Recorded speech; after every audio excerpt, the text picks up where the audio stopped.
Assalamualaikum warahmatullahi wabarakatuh. Alhamdulillahilladzi bini'amatihi tatimmus shalihat.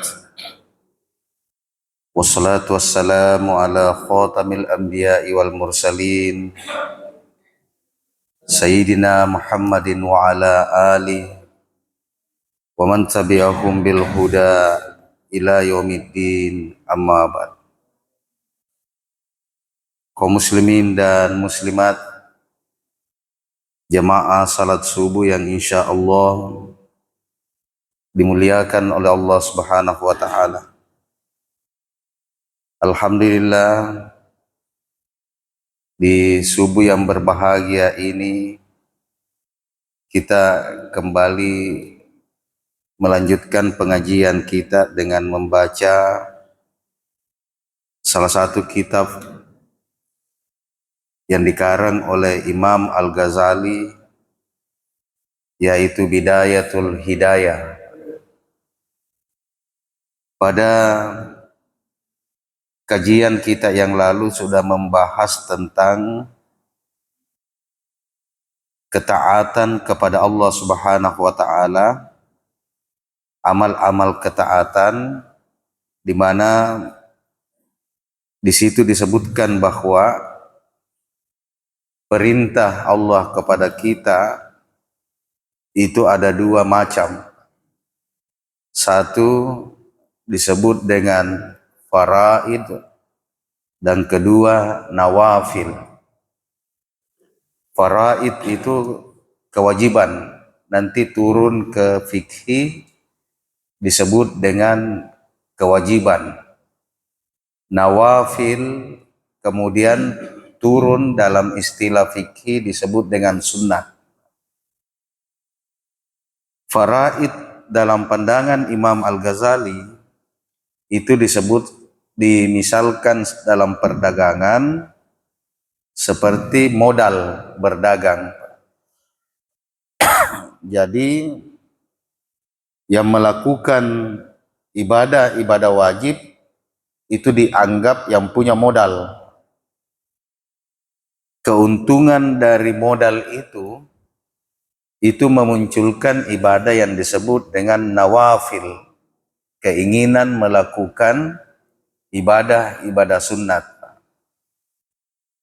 Jadi nanti kita bisa dianggap mendapatkan kemuliaannya satu ibadah kalau sudah bisa melakukan sunat, ibadah sunat yang seperti itu.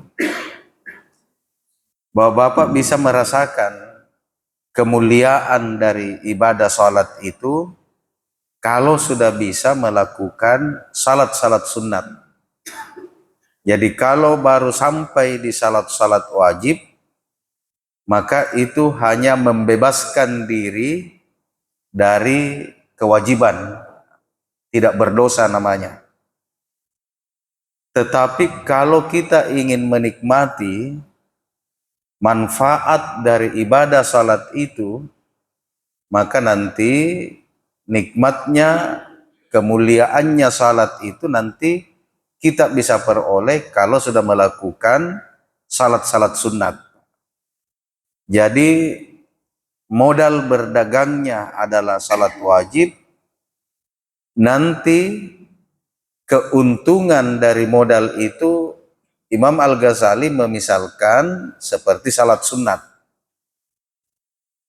Kalau kita hanya bisa melakukan puasa wajib, maka itu berarti kita hanya melepaskan kewajiban. Nanti bapak-bapak dan ibu-ibu bisa menikmati fasilitas dari ibadah wajib kita, ibadah puasa kita itu, kemuliaan yang dijanjikan oleh Allah dalam bentuk ibadah puasa kalau kita sudah melakukan puasa sunat.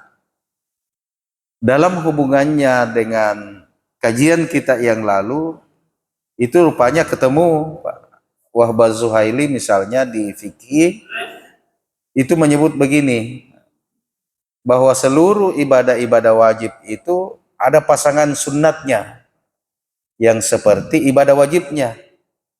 Jadi kalau ada kewajiban sholat, ada salat-salat sunnatnya. Ada puasa wajib, juga ada puasa sunnat. Ada zakat sebagai bentuk pemberian wajib, ada sedekah sebagai bentuk pemberian sunnat. Ada kewajiban berhaji, dan ada sunnahnya, nawafilnya, yaitu berumrah. Selalu ada pasangannya. Maka kelihatannya, rupanya Imam Al-Ghazali berpandangan, kalau di ulama fikih itu menyebut sunnat itu tambahan, menutupi kekurangan. Tetapi Imam Al-Ghazali rupanya agak berbeda, walaupun mirip. Imam Al-Ghazali itu mengatakan bahwa nanti kita bisa melakukan ibadah sunat itu karena pengaruh dari kewajiban yang kita lakukan. Kalau ulama fikih menyebut ibadah wajibnya, terus pelengkapnya ibadah sunat.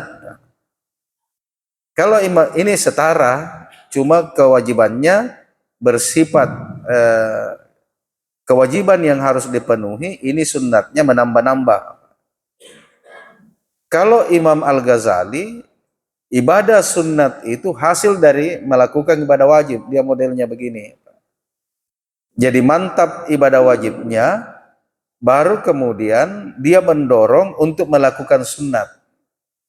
Sehingga di Al-Ghazali ini agak teratur dia, bahwa orang yang bisa melakukan ibadah sunat itu orang yang sudah itu hasil dari ibadah wajibnya. Nah, karena kita ini kebanyakan yang masuk ke Indonesia ini adalah ulama-ulama fikih, maka nanti itu baku damping wajib dengan sunnatnya. Makanya kita banyak melihat ada orang yang tidak salat wajibnya itu tidak teratur, tapi rajin pergi salat tarawih. Karena itu gaya ulama fikih itu. Dia bisa berjalan bersamaan. Tapi kalau Imam Al-Ghazali mengatakan tidak mungkin ibadah sunat itu lahir dari ibadah wajib, begitu. Jadi dia keuntungan, kemuliaannya. Nah, di Rasulullah Shallallahu Alaihi Wasallam itu menyebut begini, Pak, di salah satu hadis, man taraka salatan maktubatan muta'ammidan, siapa yang meninggalkan salat wajib secara sengaja, jadi tidak ada uzur, tidak ada halangan, tidak ada rintangan, dia sengaja saja lalai dalam melakukan salat wajib, kata Rasulullah Shallallahu Alaihi Wasallam, faqad bari'at minhu izmatullah. Siapa yang tidak menyengaja meninggalkan salat wajib, bari'at minhu zimmatullah, maka janji-janji Allah itu Allah angkat. Allah angkat, tidak dipenuhi janji-janji Allah kepada dia. Jadi misalnya begini, ada orang yang menuntut ilmu, janji Allah dalam Al-Quran, siapa yang menuntut ilmu itu, yarfa'illahu alladhina amanu minkum walladzina utul ilma darajat. Siapa yang beriman dan menuntut ilmu, Allah angkat derajatnya di dunia dan Allah angkat derajatnya di akhirat. Mengangkat derajat itu adalah kemuliaan menuntut ilmu. Tapi kemuliaan menuntut ilmu ini itu tidak bisa diberikan kepada orang yang menuntut ilmu itu kalau dalam menuntut ilmu itu dia meninggalkan sholat. Jadi kunci Allah supaya Allah memberikan kepada kita janji-janjinya itu dikuncinya di ibadah salat wajib. Makanya Nabi menyebut man taraka salatan maktubatan muta'ammidan.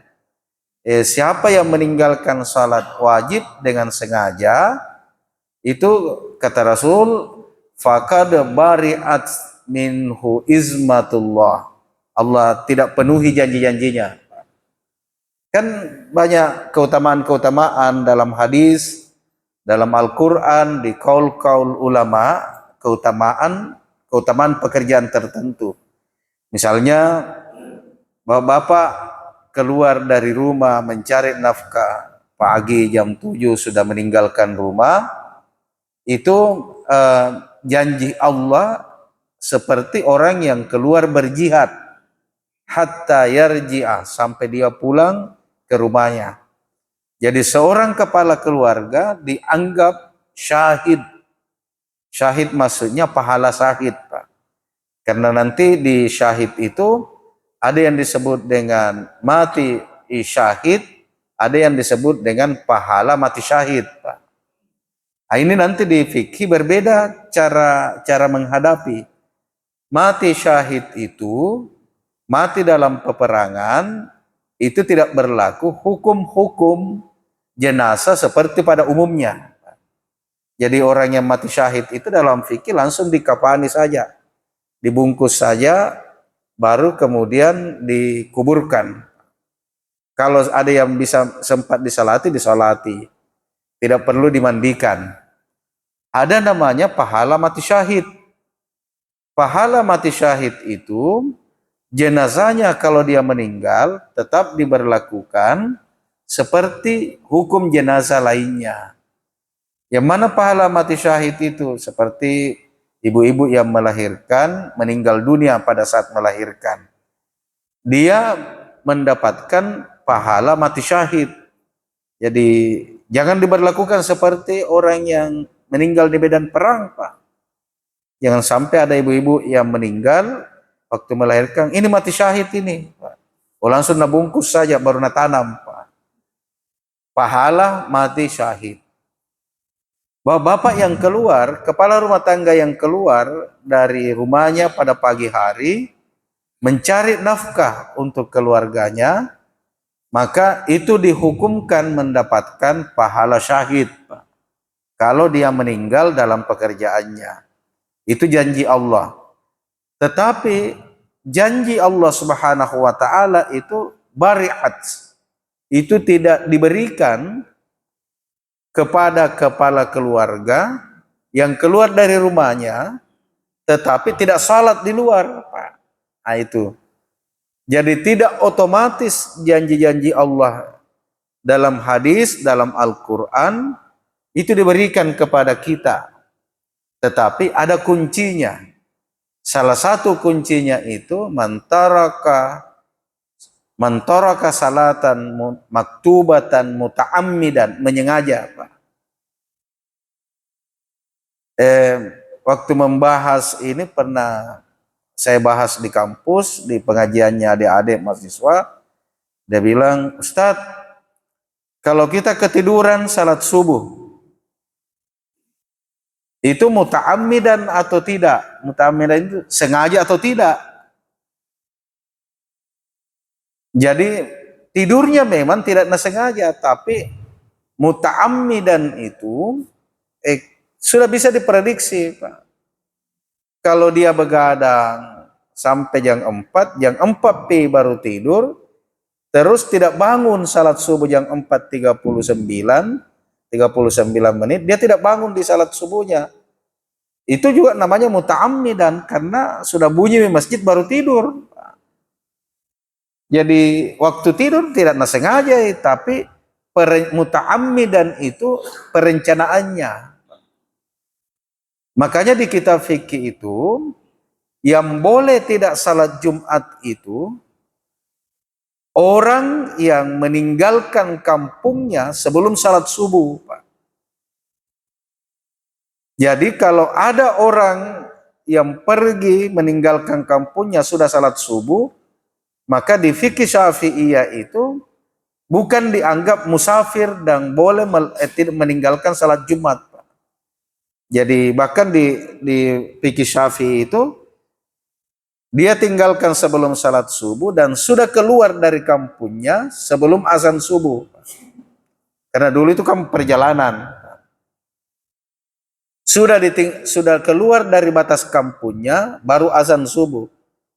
Tapi kalau dia dapat azan subuh di kampungnya, dia salat subuh dulu baru dia perjalanan, itu namanya muta'ammidan, menyengaja meninggalkan salat Jumat. Jadi begitu kerasnya di mazhab Syafi'i itu tentang ibadah bolehnya kita meninggalkan salat Jumat. Nah itu berlaku di kampungku di pulau. Tidak pergi, pernah kita cerita di sini, tidak pergi berlayar itu Pak kalau hari Jumat pagi.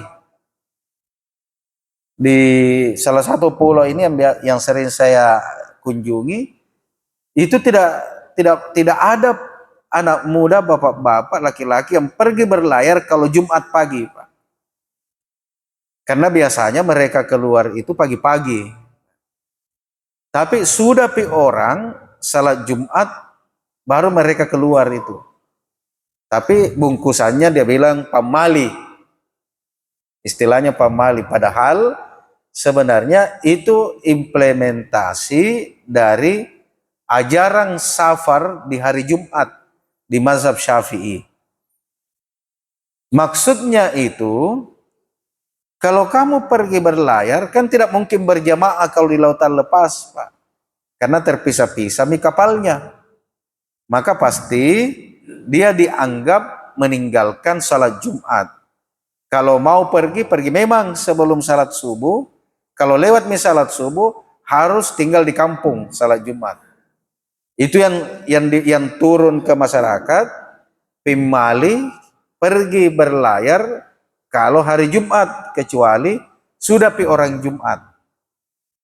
Tapi yang terjadi, tidak pergi betul berlayar sebelum salat Jumat, tapi tidak pergi juga salat Jumat. Jadi ajarannya itu sampai, tradisinya sampai, tapi pemahamannya yang tidak sampai. Mungkin turun-temurun begitu. Akhirnya jam 9 pagi ada memang di perahunya bersih-bersih, perbaiki jalan, servis perahunya. Kalau sudah keluar orang dari masjid, keluar dia, Pak. Ada berteriak, dia bilang, keluar orang dari masjid, nah dorong perahunya. Nah ini tidak pergi juga salat Jumat. Jadi tata caranya turun ke masyarakat, tapi pemahamannya tidak ikut. Dalam ilmu itu distorsi. Dia terdistorsi itu makna-makna. Sama dengan ziarah kubur. Ziarah kubur ini sudah terdistorsi kan. Harusnya ziarah kubur itu menabur bunga, itu adalah dalam bentuk doa-doa bittafa'uli. Tapi sekarang banyak yang ziarah kubur seperti tradisi, Pak. Sebelum Ramadan ziarah kubur, maksudnya itu ulama kita supaya di dalam bulan suci Ramadan itu meningkat ketaatan. Cara kita meningkatkan ketaatan itu mengingatkan kematian sebelum Ramadan. Terdistorsi ini paham, Pak. Yang ada sekedar tradisi ziarah kubur, masuk Ramadan tidak puasa-puasa juga. Dia yang paling rajin ziarah kubur waktu sebelum Ramadan, Pak. Berarti tradisinya, kebiasaannya ini, tata caranya itu turun-temurun, tetapi tidak dijelaskan maksud dan maknanya. Harusnya itu yang paling rajin di Ramadan itu yang rajin ziarah kubur sebelum Ramadan. Karena diperlihatkan, Pak. Nah, kajian kita yang lalu itu di dalam Bidayatul Hidayah disebut dengan amal ketaatan, Pak. Kita melangkah ke bagian berikutnya. Ini agak menarik Imam Syafi'i. Setelah bicara ketaatan, langsung dibahas tentang tidur. Saya juga, ini sistematika bukunya ini agak lain-lain, Pak. Kenapa tiba-tiba di bab awal, bab kedua itu langsung dibahas tentang faslun fi adabil istiqazi minan nomi, tata cara bangun dari tidur. Jadi sudah dibahas tentang wajib dan sunnat, rupanya dibahas lagi tentang bab tata cara. Rupanya ulama sufi itu, Pak, bapak-bapak dan ibu-ibu, itu selalu menyangkut tata cara adab-adab. Namanya tasawuf itu banyak menekankan adab-adab. Makanya dialog pernah ceramah takziah, saya membaca di kitabnya Syekh Abdul Qadir Jailani, itu ada namanya yang disebut dengan salat kifaratul bauli. Salat kifaratul bauli itu salat untuk menebus dosa-dosa kencing. Saya cari di hadis, pernahkah Rasulullah melakukan salat kifaratul bauli? Rupanya sepanjang pencarian kami itu tidak didapatkan di hadis.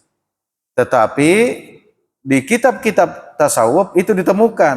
Misalnya Sirul Asrarnya Abdul Qadir Jailani itu ditemukan tentang kifaratul bauli. Kifaratul bauli itu setelah dilihat, apa dasarnya ini? Oh, rupanya dasarnya salat kifaratul bauli itu malah lengkap di situ tata caranya. Dilakukan setelah salat duha 2 rakaat. Rakaat pertama itu membaca Al-Quran surah Al-Kautsar, rakaat kedua Quran surah Al-Ikhlas, dan membacanya 7 kali Al-Kautsar, 7 kali Ikhlas. Rupanya di Syekh Abdul Qadir Jailani itu menjelaskan kifaratul bauli itu diambil dari cerita hadis Rasulullah, hadisnya sahih, tentang la yastanzi bil bauli. Jadi pernah Nabi lewat di kuburan yang baru, Pak. Jadi Rasulullah itu lewat di dekatnya 2 kuburan. Setelah itu Rasulullah Shallallahu Alaihi Wasallam singgah, dan Nabi di singgah itu mengambil pelepah kurma. Dalam riwayat yang panjang, pelepah kurma itu dibagi 2.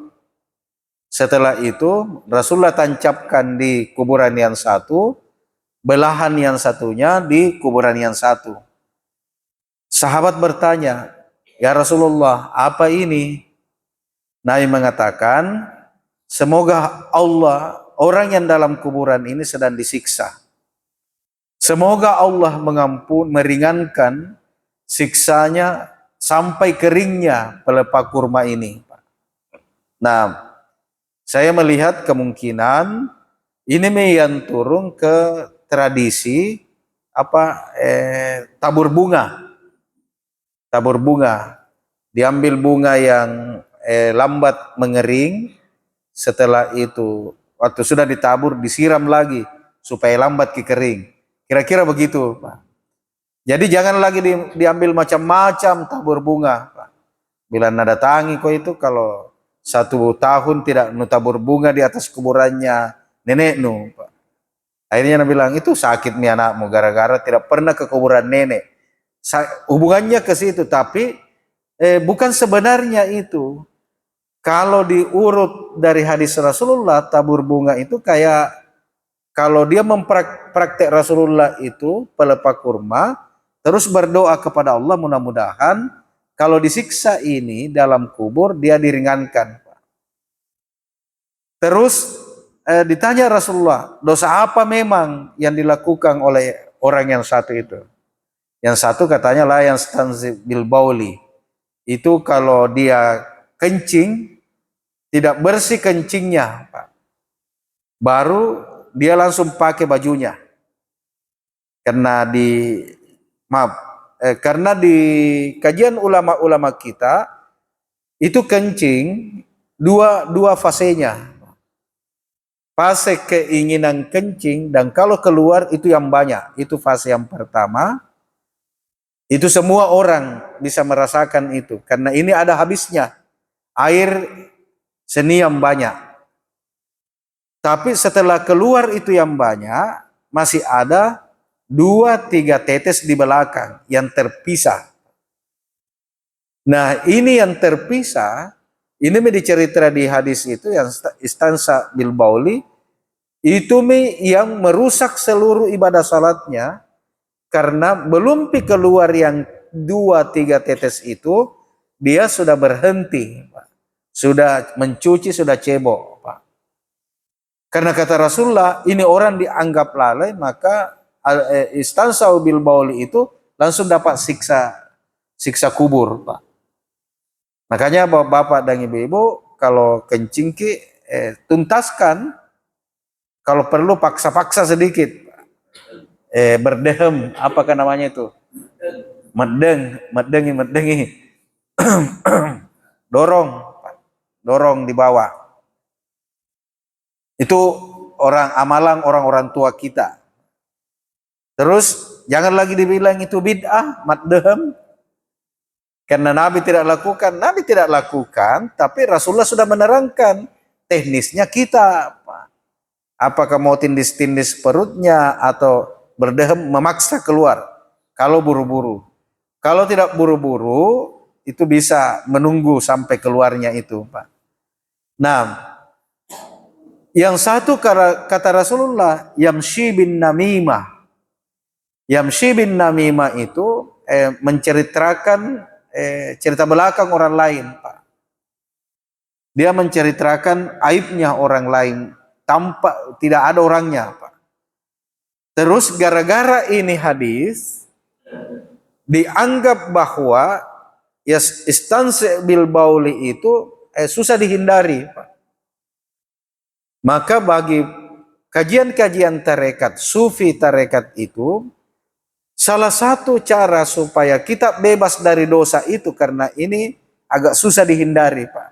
Tidak ada kekuatan kita mengontrol, tidak ada rasa kita bahwa kita menyengaja atau tidak, maka dimunculkanlah istilah namanya kifaratul bauli. Salat sunat, meminta taubat khusus kepada Allah tentang kencing yang kira-kira kita tidak sengaja keluar, Pak. Kalau ditanya, ada di kitab fikih tidak ada kifaratul bauli, Pak. Yang ada kita temukan di kitab-kitab tasawuf. Karena ulama-ulama tasawuf itu dosa khusus ditaubatkan khusus, Pak.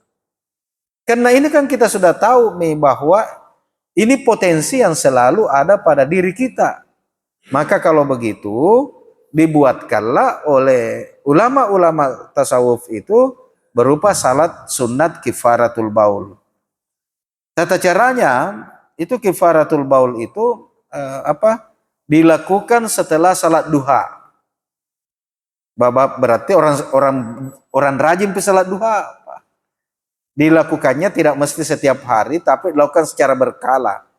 Boleh 10 hari satu kali, boleh sepekan satu hari, satu kali, yang penting dirutinkan secara berkala. Jadi setelah salat duha, kita oleh ulama sufi misalnya berdiri lagi 2 rakaat, di rakaat yang beda dengan salat yang lain, itu ada bacaan khususnya. Niatnya niat kifaratul bauli untuk tobat. Ini sebenarnya konsepnya salat sunat tobat, Pak. Salat sunat tobat terhadap kalau ada yang kita lalai dalam hal soal air kencing itu, tapi bacaannya saya lihat di kitab-kitab ini disebutkan, bacaannya itu di rakaat pertama surah Al-Kautsar 7 kali, setelah suratul Fatihah, surah Al-Kautsar 7 kali, Rakaat keduanya setelah suratul Fatihah membaca surah Al-Ikhlas 7 kali, Pak. Itu jadi saya lihat perbedaannya. Nah, di adabul istiqazi kata Imam Al-Ghazali, fa izastaqatta minan naumi, kalau engkau bangun dari tidur, fajtahid, maka lawan itu, Pak. Lawan rasa mengantukmu, antas taikiza qabla tulu'il fajr. Nah, itu. Imam Al-Ghazali menyebut fajtahid. Fajtahid itu jahada itu begini, Pak. Kalau kita mencuci, kalau perasan terakhirnya itu sampai kering, kering itu pakaian, Pak. Diputar sampai kering. Itu namanya fajtahid. Fajtahid. Kalau ada orang yang membilas terus ala kadarnya, itu belum fajtahid namanya. Jadi usaha yang sangat maksimal. Jadi kalau peras ke pakaian sampai tidak ada yang menetes, itu sampai sekeras-kerasnya, namanya fajtahid. Ini Imam Al-Ghazali menggunakan kata fajtahid antas taigizah. Lawan rasa ngantukmu, bangunlah qabla tulu'il fajri.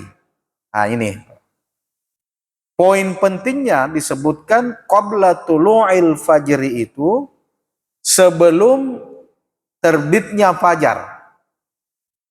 Ini dalam penjelasan ilmu falak itu dibagi menjadi dua. Tulu'il fajri dengan tulu'is syams. Terbit fajar dan terbit matahari. Itu dibedakan, Pak. Terbit fajar ini awal permulaan salat subuh. Terbit matahari, tulu'is syams itu akhir salat subuh, Pak. Jadi terbit fajar dan terbit matahari. Terbit fajar itu berarti azan subuh. Tulu'us syams, terbit matahari berarti sudah lewat nih salat subuh. Siapa yang salat subuh ba'da tulu'is syams, itu namanya sudah bukan adaan, tetapi dia qada. Sudah mengqada salat subuhnya. Jadi ini dua waktu, Pak. Nah, kalau puasa, kita sudah mulai menahan, imsak hakiki itu, menahan betul itu, tulu'il fajar. Terbit fajar. Masuk waktu subuh, berarti sudah menahan. Masuk waktu subuh, tulu'us syams, itu sudah masuk waktu pagi. Tulu'us syams itu sudah sebenarnya setelah sempurna keluar mata. Tulu'us syams itu muncul sedikit, Pak, begini. Mata kira-kira kalau dia di ufuk begini, matahari muncul ini. Berarti ini sudah terbit matahari. Ini yang dilarang salat. Nanti sempurna matahari bundar muncul, baru ada namanya salat duha. Duha awal itu walaupun di ulama sebagian menyebut duha awal itu ada namanya salat isyraq. Salat isyraq. Jadi kalau begitu salat isyraq itu masuk waktu duha awal, Pak. Duha awal. Hanya saja yang bisa melakukan salat isyraq itu yang tinggal di masjid. Dari salat subuh sampai tulu'us syams. Tatla'is syams. Di hadis itu kan sampai terbit matahari. Bapak-bapak dan ibu-ibu yang salat subuhnya tidak berjamaah atau salat subuhnya di rumah, itu ba'da tatla'is syams itu dia bisa dapat salat duha. Kita yang tinggal di masjid, dua kita dapat. Sebentar sudah kita salat isyraq, masih dibolehkan salat duha. Jadi itu hebatnya tinggal setelah salat subuh. Nah di sini qabla tulu'il fajar. Jadi kita dianjurkan bangun kira-kira sebelum azan subuh begitu. Kalau kita mau lihat konkretnya. Yang lewat setelah azan subuh baru dia bangun, itu tidak fajtaid. Nanti tidak dapat kemuliaannya di bawah ini yang disebutkan oleh Imam Al-Ghazali. Jadi kemuliaannya bangun salat subuh itu yang bisa bangun sebelum dia melakukan sebelum azan subuh. Karena disebutkan di sini antas taikiza qabla tulu'il fajar. Hendaknya dia bangun sebelum terbit fajar. Jadi fajar itu sudah ada pengaruh sinar matahari, tapi mataharinya masih di bawah. Tapi pengaruhnya di timur itu sudah agak terang di atas. Dia sudah ada garis-garis dalam Al-Quran itu disebutkan dengan abyadu min apa lagi? Ada sudah muncul garis-garis benang-benang putih setelah tadinya hitam, Pak. Jadi dia itu sudah ada garis-garis di atas putih di timur. Karena ini berarti matahari sudah hampir muncul, cuma belum muncul, Pak.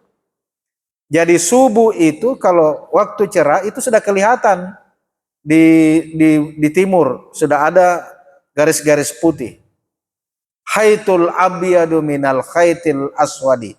Di Al-Quran disebut begitu. Muncul benang putih setelah semuanya tadi benang hitam. Kata Al-Quran. Nah, kalau sudah terang nih semua, itu namanya tulu'us syams. Matahari sudah terbit lewat salat subuh. Di sini Bapak-bapak dan Ibu-ibu, kita dianjurkan mendapatkan kemuliaannya bangun itu qabla tulu'il fajar. Kita lomba fajar itu bangun, Pak. Tapi saya lihat di tradisi Bugis Makassar, kira-kira ini yang maksud, Pak. Nah bilang, jangkona lomba matahari terbit. Pesan-pesan di orang tua kita. Kalau pesan matahari terbit berarti lewat subuh, Pak. Nah di sini Imam Al-Ghazali lebih awal. Qabla tulu'il fajar. Kemudian yang kedua, wal yakun awwala ma yajri ala qalbika wa lisanika zikrullahi ta'ala. Bapak-bapak dan ibu-ibu, ini maaf. Yang pertama kali keluar atau yang pertama kali dilakukan setelah kita bangun ala qalbika yang terbesik dalam hatimu, walisanika yang terucap di mulutmu, zikrullahi ta'ala adalah zikir kepada Allah.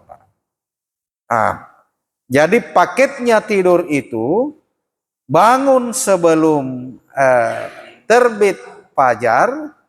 Pada saat bangun yang pertama di hatimu keluar, kata Imam Al-Ghazali, walisanika yang terucap di mulutmu adalah zikrullah.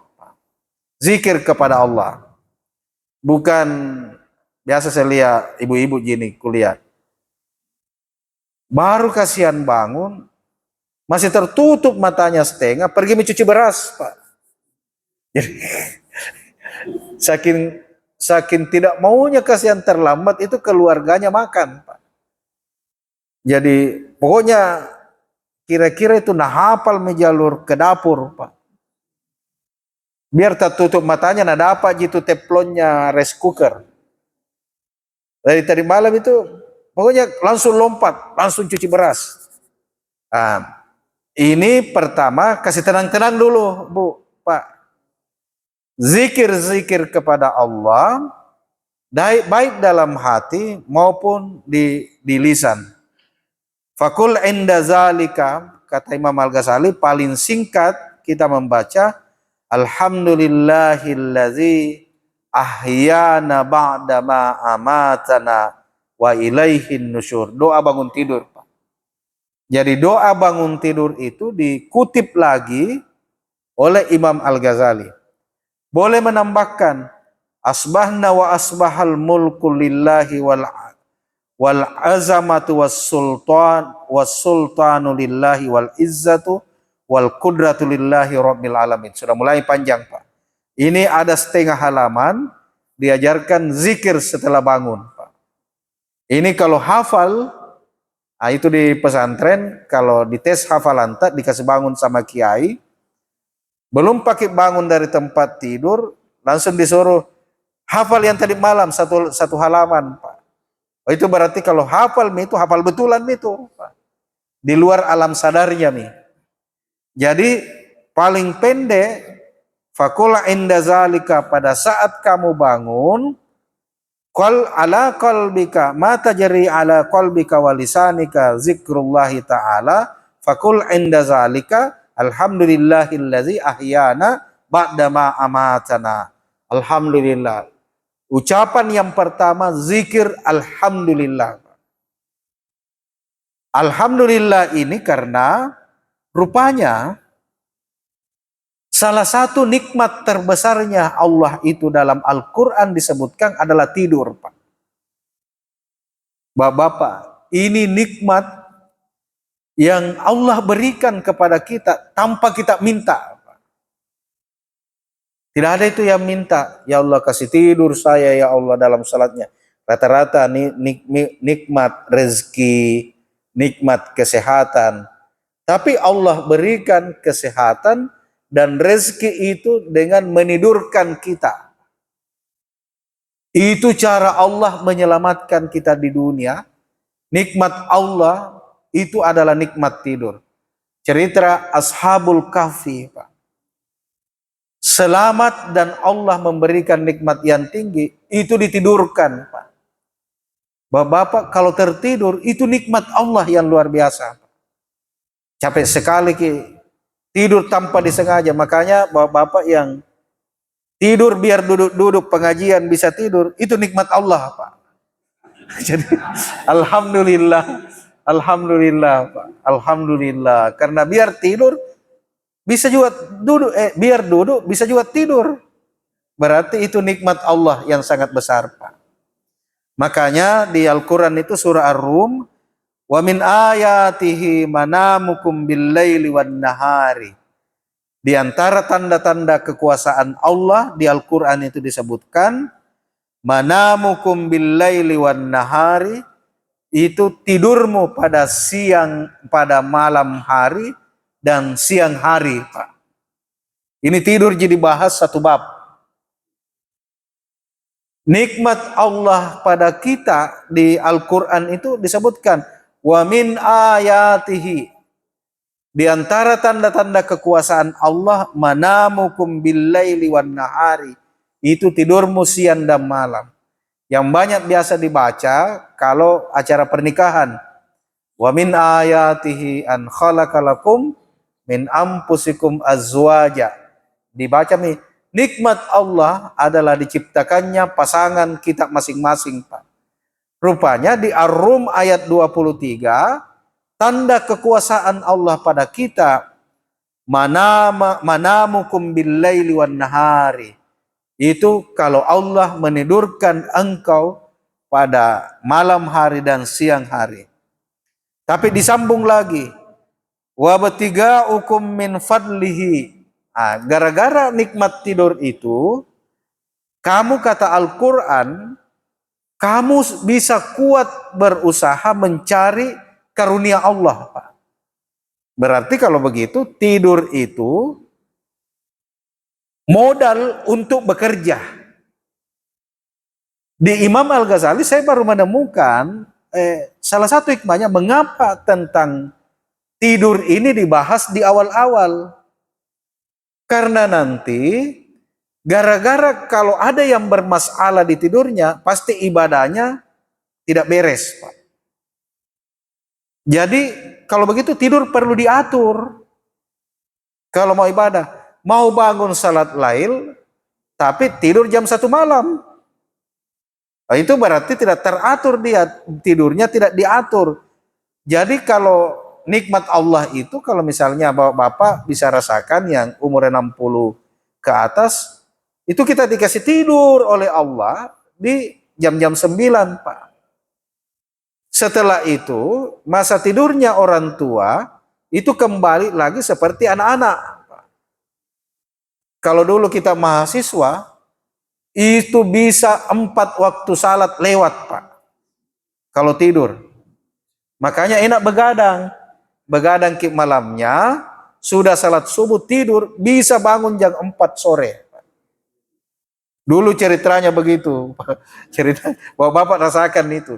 Sekarang Bapak yang 50 tahun ke atas, biar begadang bagaimana, tidak bisa tidur pagi.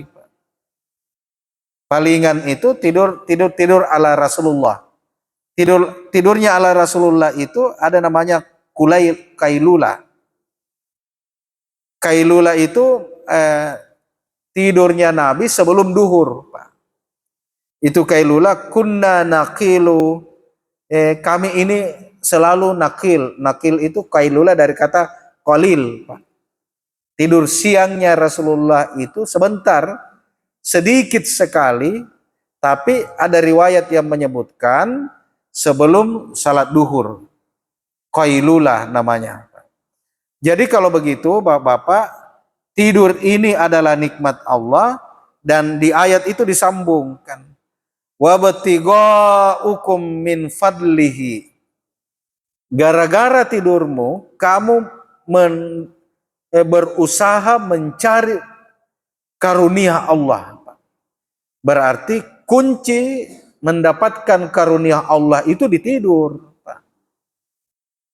Inna fi dzalika laayatin liqaumi yasmaun. Ini tentu menjadi tanda-tanda kekuasaan Allah bagi orang-orang yasmaun, Pak. Saya kira demikian Bapak dan Ibu. Oh ya, silakan. Assalamualaikum warahmatullahi wabarakatuh. Pertanyaan saya dalam masalah bentukan masalah salat sunnah. Assalamualaikum warahmatullahi wabarakatuh. Assalamualaikum warahmatullahi wabarakatuh. Iya. Pertanyaan saya yaitu benturan antara ahli fikih fuqaha dengan ahli sufi adalah masalah salat sunnah. Salah satu yang saya baru bilang ini pilihan yaitu kafaratul bomi. Mungkin kalau kita lakukan, mungkin dari teman-teman lain mungkin mengatakan lagi bid'ah, karena tidak pernah didapat di kitab-kitab fikih. Saya pernah juga ada satu stasiun dari Istiqlal itu ada namanya Salah Sunnah Utara. Kebetulan pada saat itu ditanyakan kepada imamnya Masjid Raya, dan kalau imam Masjid Raya tidak pernah ada kitab-kitab fikih. Dengan cari di kitab-kitab tasawuf. Nah, pertanyaan saya Pak Prof, sekarang Prof saja baru dapat itu namanya kafaratul bomi. Kalau kita ini mau lakukan ini teman-teman, sunnah apa lagi? Dari mana berdapat? Apa dasarnya? Tidak. Nah, jadi untuk mengkonter apa-apa yang baru kita dengar ini, bagaimana Pak Prof? Dan salah satu pertanyaan lain, bagaimana tata caranya itu salah sunnah kafaratul bomi. Assalamualaikum warahmatullahi wabarakatuh. Assalamualaikum. Iya, jadi nanti salah sunat kafaratul bauli. Tapi cantolannya di fikih ini, karena ini menyangkut dosa-dosa tertentu, itu di salat sunat taubat. Sebenarnya ini mirip salat sunat taubat, hanya taubatnya khusus kepada soal kencing, Pak. Kan salah sunat taubat itu waktu kita berniat sunat taubat, kalau ada dosa yang kita tahu bahwa itu dosa, di sunat taubat itu boleh diikrarkan, Pak. Waktu kita sunat taubat lillahi ta'ala, kita pikir kami dulu waktu ku anak muda begini, sekarang saya mau taubatkan. Salat sunat taubat, Allahu Akbar. Nah, ini ulama-ulama sufi ini tasawuf, ilmunya tasawuf, ulamanya sufi. ilmunya fikih, ulamanya faqih. Faqih itu jamaknya kalau sudah banyak faqih namanya fuqaha. Jadi mirip fikih, faqih, fuqaha, tasawuf orangnya sufi. Nah, karena ini salat sunat tobat, tapi di ulama sufi tobatnya karena dia sudah menyadari ini pasti pernah kejadian. Bapak tidak ada yang menjamin tuh, tidak tadi kita tadi subuh bagaimana. Di fikih itu hanya menyebut suci dari hadas dan suci dari najis.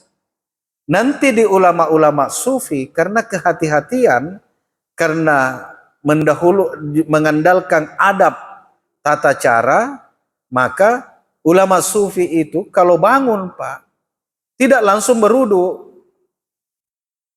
Tetapi sufi itu dia cebok dulu ke bawah, turun ke kita, itu orang tua dia bilang mandi setengah,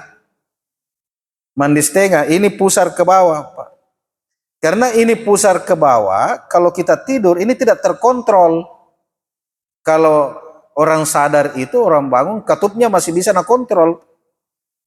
Tapi kalau orang tidur, katup ini kan pakai katup pintu di bawah. Katup ini apa namanya? Pintu otomatisnya tuh. Jadi kalau kita sadar otomatis tidak ada yang mau dikasih keluar, dia tutup. Nanti ada perintah dari otak, baru buka, mau ke kencing, baru buka. Kalau kita tidur, ini pintu otomatisnya tidak ada yang kontrol. Maka bapak-bapak dan ibu-ibu perhatikan kalau bangun, maaf.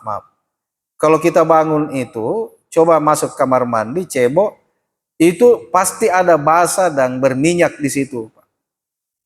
Itu berarti tadi malam ini kotoran itu walaupun bukan yang kasar itu ada keluar. Kita bisa bayangkan kalau ada orang itu tong pakai tidur bajunya, itu tong pakai salat subuh. Tidak sempat micebo, langsung saja berudu. Berudunya bagus, mengangkat hadas besarnya bagus, mengangkat hadasnya bagus. Tapi najisnya di bawah itu tidak bagus, Pak. Makanya kalau ulama sufi itu sebenarnya ketemu ini fikih dengan sufi, hanya ulama sufi itu penuh dengan kehati-hatian, Pak. Jalan-jalan yang menuju ke sana dia tutup semua, dia tutup. Jalan yang tidak mungkin ditutup itu dilakukan dengan bertaubat. Nah, ini yastanzi'u bil bauli itu jalan yang tidak bisa kita kontrol 100%. Maka kalau begitu dia perlu sunnah yang namanya taubat khusus. Taubat khususnya ya kita taubat khususkan ini. Ya sekalilah 1 bulan. Yang penting sadar ya Allah. Mungkin dalam 1 bulan ini ada yang tidak kukontrol. Mungkin pergi di kantor. Pakaian itu saya pakai dari jam 6:30. Pergi jam 7. 3 kali kencing. Sampai salat duhur Pak.